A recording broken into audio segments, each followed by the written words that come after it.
Olá a todos, amigos, irmãos, espero que todos estejam bem. Hoje iremos tratar da terceira parte, né, de nossa apresentação do texto escrito por Jonah Brooks, Principal Maçonaria e Genealogia. Lembrando que boa parte do que será lido aqui são comentários que eu fiz do texto original da autora e trechos diretos dela, assim como de Marriage, como de Percy Hall, eu farei observar. Tá?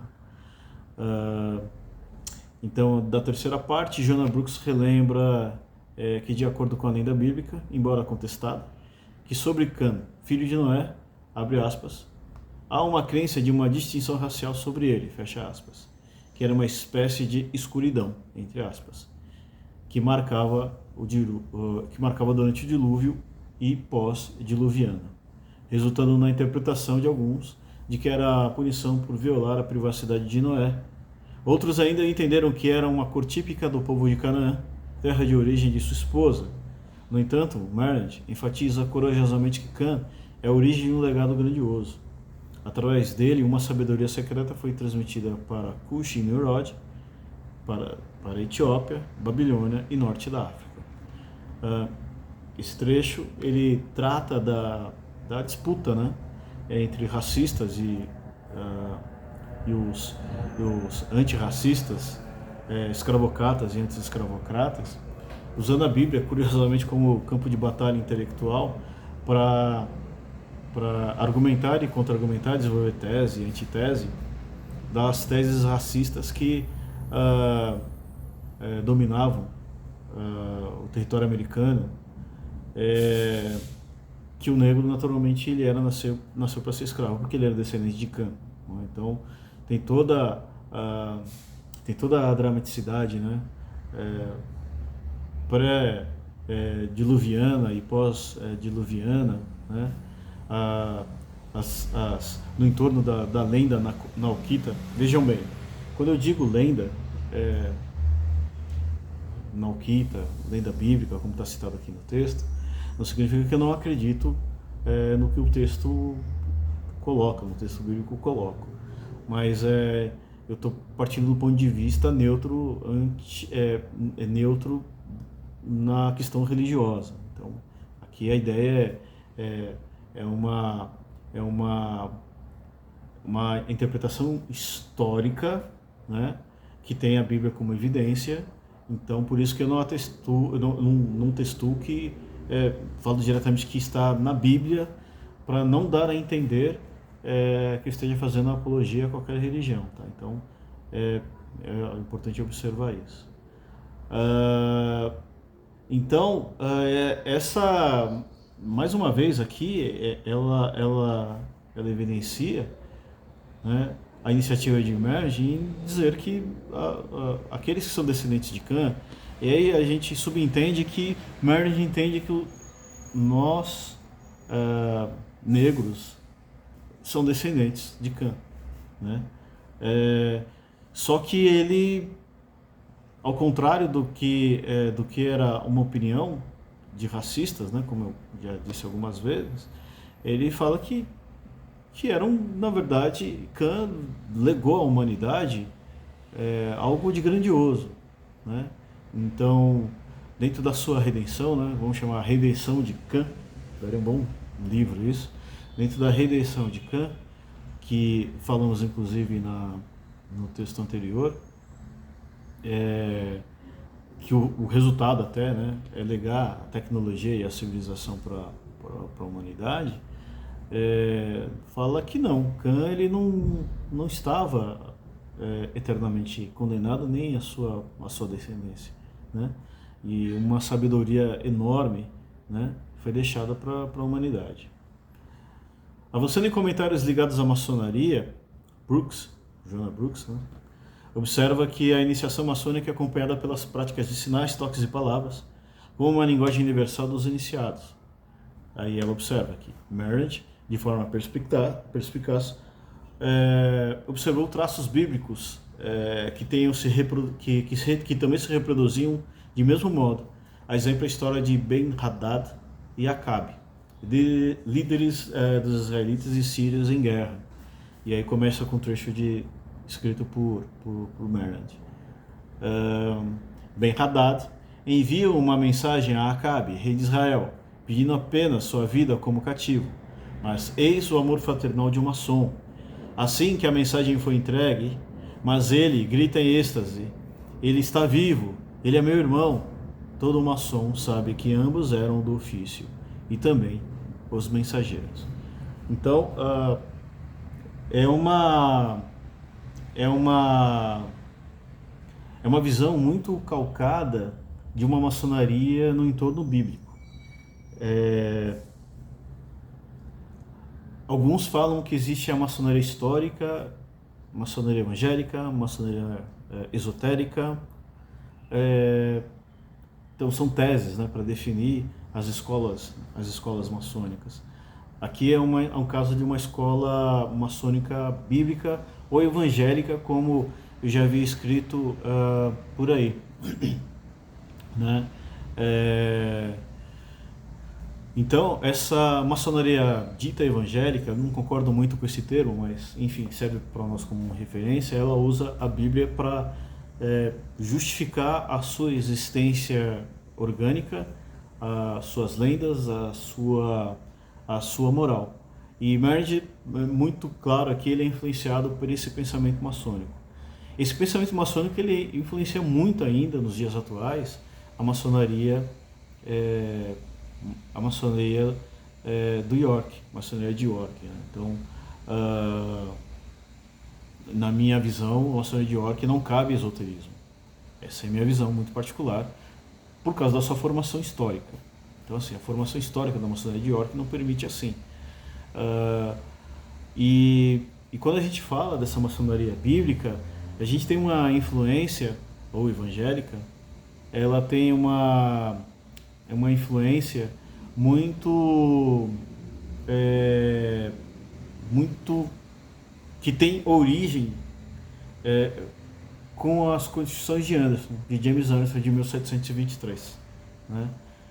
Ainda quando era só a Grande Loja da Inglaterra.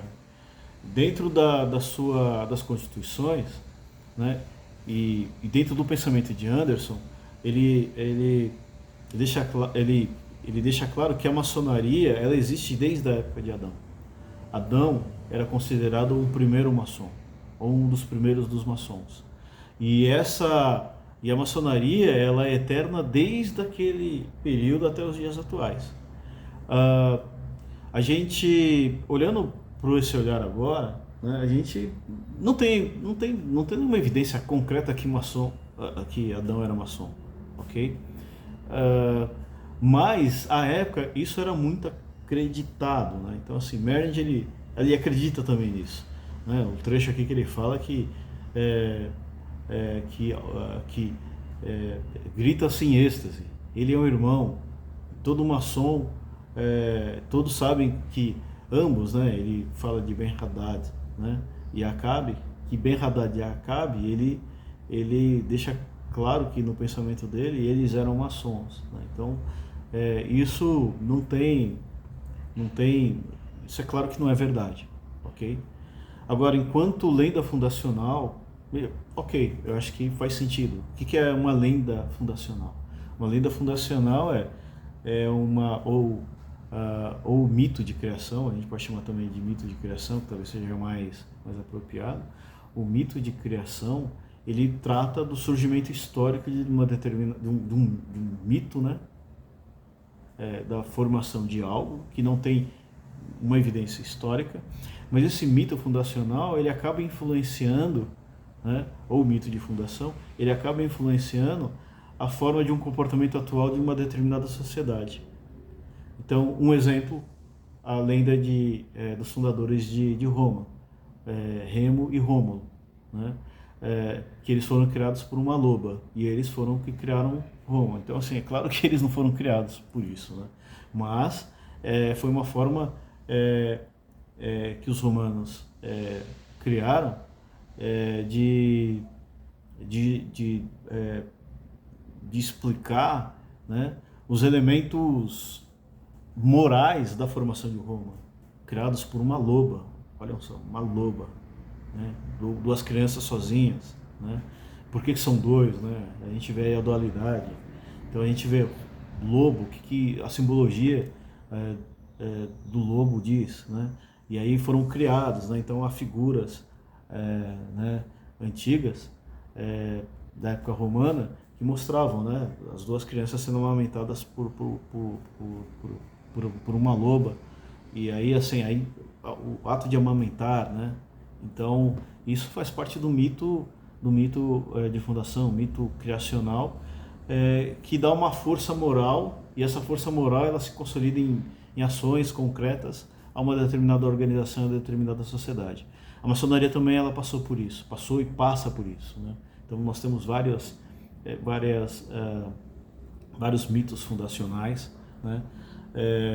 Que acabaram se transformando em histórias lúdicas, que se transformaram em histórias morais se transformaram em ações concretas no comportamento do maçom. A história acima, usando o drama bíblico, mais uma vez eu uso a frase drama bíblico, né? Usando o drama bíblico como referência, a reprodução das histórias de captura e resgate imediatamente reconhecidas aos membros raptados da loja africana que usavam sinais maçônicos de reconhecimento para negociar o fim do tráfico negreiro. Vejam, a história Marnet ele fala que existiam sinais de reconhecimento entre aqueles os personagens bíblicos. Esses sinais de reconhecimento provavelmente a maçonaria moderna da época, né, acabou herdando esses sinais, né? E então é natural que o maçom ele pertencesse a maçom negro pertencesse à maçonaria, porque isso é um legado antigo que vem inclusive da época das épocas pré-diluvianas, né? E aqui a autora ela fala, né, o comentário com base no que a autora escreveu, né, o comentário que eu fiz, que reprodução de histórias de captura e resgate reconhecidos a membros raptados da loja africana que usavam sinais maçônicos de reconhecimento para negociar o fim do tráfico negreiro. Para Marnet, os filhos de Cã perpetuam a ordem através de anos críticos a qual a humanidade foi vítima de eventos que sucederam no entorno da Torre de Babel. Olha só que coisa poderosa, né? Marnet acreditava nisso. E de alguma maneira eu acredito, enquanto um mito fundacional, né, que os filhos de Cã, né, eles perpetuaram a ordem, porque eles legaram a civilização, e a civilização ela pressupõe na visão de Marnet, né, que já existiam maçons à época. Então essa civilização ela já estava em torno da ordem maçônica, ou daquilo que era um protótipo daquilo que é hoje a ordem maçônica, e essa ordem ela ajudou a perpetuar a humanidade nos momentos mais críticos, que é um dos primeiros momentos críticos é o evento da Torre de Babel, né, que é um dos eventos mais dramáticos que estão atestados na Bíblia. E aí, abre aspas, assim, a terra foi novamente plantada e repovoada com maçons. O segundo filho de Cã, levado para o Egito, e o segundo filho de Cã levado para o Egito. Lá ele construiu a cidade de Heliópolis, Tebas, com 100 portões. Eles construíram também a história de Sínex, a primeira ou mais antiga das 7 maravilhas do mundo antigo. Então, essa observação de Marnet, né, fecha aspas, a observação de Marnet, que ele fala que Cã, ele era membro também da ordem maçônica. Talvez o que a ordem maçônica, na visão dele, não chamava-se maçonaria, mas existia algo que era a maçonaria, mas talvez não tivesse um nome. Enfim, é uma zona muito cinzenta, mas é importante a gente observar o pensamento de Marnet sobre uma maçonaria antiga. E assim, eu acredito, talvez não fosse uma maçonaria organizada como nós conhecemos hoje, mas talvez, num olhar moderno, seria uma maçonaria de comportamento, entende? Maçonaria também não é só um adjetivo. Isso a gente tem que passar sempre aquele que está entrando na ordem, e a gente tem sempre, como maçons, a gente sempre tem que lembrar disso e rememorar, sempre. A maçonaria é o comportamento. Então, assim, tendo um olhar agora, né, para esse texto, talvez fosse uma maçonaria de comportamento, né, um comportamento enquanto maçom. Mas para Marriage e outros também, talvez fosse, já existia a maçonaria como ordem organizada, talvez não tivesse o nome de maçonaria, né, mas é um pensamento que, apesar dessa mutação histórica, né, vamos falar assim. Por que mutação histórica? Porque os nossos antepassados maçons acreditavam numa maçonaria que já existia desde Adão e tal, mas nós podemos olhar essa maçonaria não como um organismo, né? Algo governado como a gente conhece hoje, mas já existisse um comportamento, né? Uma maçonaria de comportamento, uma maçonaria de postura, né? De postura de maçom, né? E então isso é importante a gente olhar, né? Que os profetas da Bíblia, os profetas do Islã, grandes sábios da humanidade, que são do Extremo Oriente, alguns avatares, eles, de alguma maneira, eles compartilham do modus vivendi maçônico, né? Enquanto moralidade, enquanto comportamento, enquanto ser alguém separado da humanidade, porque seria importante que o maçonaria não tivesse pensamento trivial, né? O que não significa que a gente deva se divertir, rir, beber, brincar, né? Mas o nosso pensamento ele não deve ficar sempre no entorno de trivialidade. E eu acho que grandes pensadores, né, embora grandes pensadores que legaram grandes lições para a humanidade, que eventualmente não eram maçons, mas compartilhavam da nossa herança espiritual comum, né, enquanto espírito maçônico. A autora pontua que, de acordo com a visão de Marriage, tais feitos não podem ser acreditados a Sem, irmão de Cã, e seus descendentes. Em Ur, os estudos eram centrados em matemática, a arte herdada por Peleg. Alguns de outros itens já ouviram falar sobre Peleg. Pai de Rehu, de Sereg, Nahor e Terah, pai de Abraão. Marriage ainda afirma que tal educação era incompleta sem a prática da sabedoria maçônica.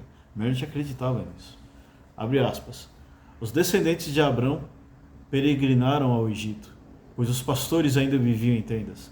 Praticaram muito pouco da arte da arquitetura até cerca de 80 anos antes de seu êxodo, quando pela mão dominante da providência, eles foram treinados na arte de construção em pedras e tijolos, a fim de torná-los maçons antes de possuírem a terra prometida. Então, a gente está falando aqui, Marriage comenta sobre a escravização, a escravidão dos hebreus em terras egípcias. Os descendentes de Abrão foram escravizados em terras do Egito, né? Então, assim, vejam bem, ele não está contemporizando a escravidão, a escravização desses hebreus no Egito. Ele só está relatando a forma como ele chegou à conclusão que a arte da construção foi aprendida no Egito. Então ele fala, eles eram pastores, eles foram escravizados, eles aprenderam a arte da arquitetura. E antes de chegarem à Terra Prometida, eles tiveram que aprender a arte da arquitetura. Então, assim, ok, isso é um ponto polêmico, mas é um ponto importante a gente evidenciar e observar, né? E é a forma como o Merge observava, né, o desenrolar da história bíblica e o seu paralelismo na maçonaria e para a maçonaria, ok? Abre aspas, que é agora um comentário da Jonah Brooks. Os apologistas da escravidão defendiam que o regime escravocrata era um meio necessário para a educação dos povos pagãos. A interpretação de Merge da escravidão israelita tira a providência das mãos dos senhores de escravos e dos teólogos tradicionais e designa o reino como uma espécie de educação cristã ou como o destino dos escravizados. Também postula a maçonaria como um ponto de parada no caminho para a Terra Prometida. Ao colocar a mão de Deus na história, é Deus que inspira todo o progresso aprendido e que escolhe como seus instrumentos os descendentes dos cananeus. Estes foram as nações convocadas pelo rei Salomão para construir o seu famoso templo. É isso que a Joana ela observa nos escritos de Merge. E aí ela continua. Merge lembra que Salomão procurou o lendário Irã Abif, rei de Tiro, e uma figura-chave da tradição maçônica, para alguns do seu povo, para que seja um do seu povo. Ao afirmar isso, ele ressignifica o mito pós-escravidão. Ser cortadores de madeira e desenhistas de água foi a maldição de Josué sobre os gibeonitas. Aí é o livro de Josué, versículos 23 a 27. Uma maldição usada como argumento em prol da escravidão em território americano. Merge afirma o contrário.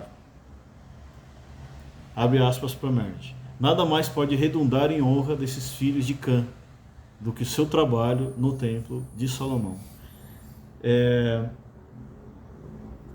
Merge ele navegou, né, ele carrega e navegou por algo muito nebuloso, mas muito interessante.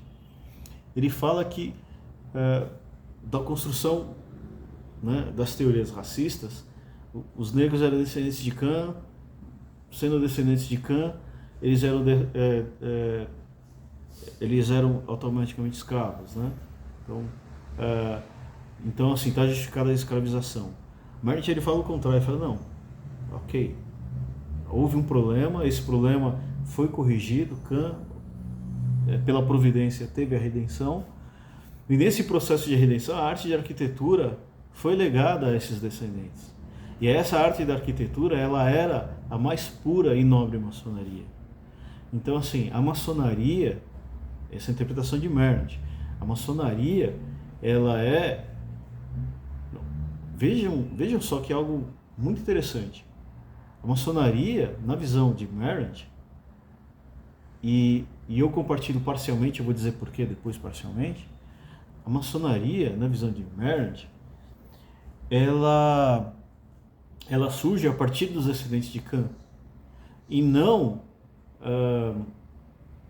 pura e simplesmente através das guildas medievais. Ele desloca a formação da maçonaria, a constituição da maçonaria, anterior às guildas, né?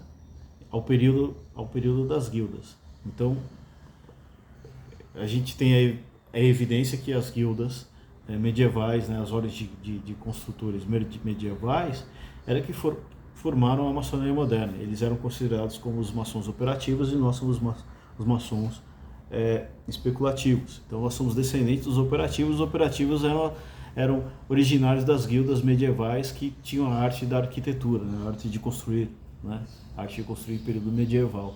Merge ele fala o seguinte, não está só aí. Esses caras aprenderam a arte de construir através dos descendentes de Cã. Esses descendentes de Cã são o quê? São os africanos.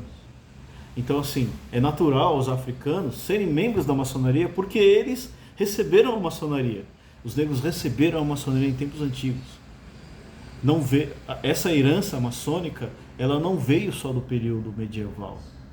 ela veio do período medieval, no entanto, ela é anterior ao período medieval, porque a arte da arquitetura já estava sendo, foi legado, na verdade, aos descendentes de Cã, aos africanos. E a comprovação para ele é justamente as pirâmides do Egito, as pirâmides na Núbia e até o Império Etíope. Então, essa é uma visão muito... ele traz, né, ele desloca a visão da maçonaria que nós temos hoje, né, que nós recebemos hoje, com a maçonaria eurocêntrica, influenciada muito por cristianismo e muito pelo judaísmo, e ele desloca essa visão maçônica a partir